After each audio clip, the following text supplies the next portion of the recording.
Mas malaking problema raw kung ang mga oil depot sa Pandacan, Maynila naman ang magkakaaberya. Dati nang napagkasunduan na ilipat ang mga ito pero hanggang ngayon, pinagtatalunan pa kung kailan ito ipapatupad. May news to go si Salima Refran. Dahil lang sa pagtagas ng isang storage tank sa Santa Ana, Maynila, hanggang 1,000 litro ng gamit na langis ang tumapon sa Ilog, Pasig. Paano pa kaya kung ang magkaproblema, mga oil depot sa Pandacan, Maynila na nasa Ilog, Pasig din na nag-iimbak ng 300 milyong litro ng produktong petrolyo? Sa pag-aaral na mismong Manila City Hall noong 2001, lumabas na hindi lang Ilog, Pasig ang maapektuhan sa dami ng tatapong langis. Aabot daw ang tagas hanggang sa Manila Bay at Laguna de Bay.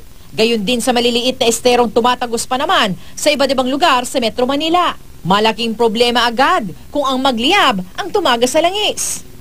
Sa parehong pag-aaral, nabanggit din ang posibilidad ng pag-target sa depot ng mga terorista. Kapag pinasabog daw ang depot, tiyak daw madadamay ang kalapit lang na Malacanang at halos buong Metro Manila. I think the oil companies have the responsibility and the technical know-how to ensure the safety of their oil depot.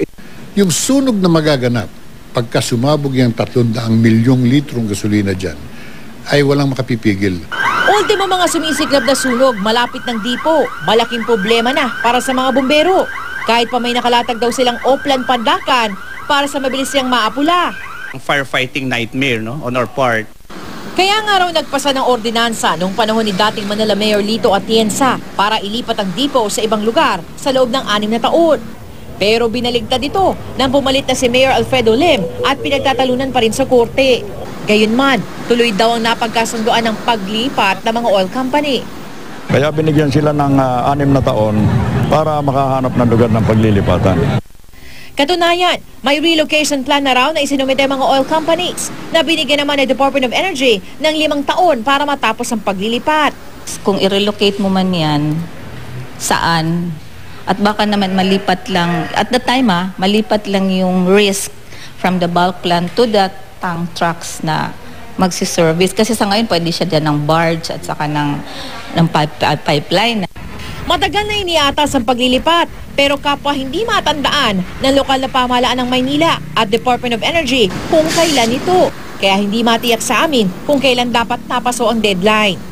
Hindi rin kasama sa paglilipat ang dipo sa Santa Ana na tumagas. Salima Refran, GMA News.